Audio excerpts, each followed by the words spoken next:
नमस्कार. अटलम पटलम अळम चिळम या कार्यक्रमातील पहिला प्रसंग आपल्यापुढे मी सादर करतो. माझा मित्र दीपक हा आता सध्या ठाकुर्लीला राहतो.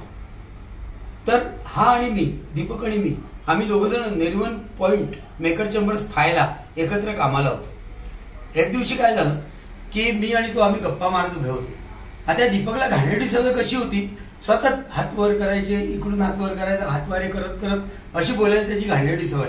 कित्येकदा त्याचा हात कोणाच्या तोंडावर लागायचा, कोणाच्या हातावर लागायचा, मग त्यावरून भांडणं व्हायचे. पण याची घाणेरडी सवय काही जात नव्हती. आणि एक दिवशी असा विचित्र प्रकार घडला ना की तुम्ही पण विश्वास ठेवणार नाही, पण तो खरंच घडलाय आणि फार कॉमेडी प्रकार झाला तो.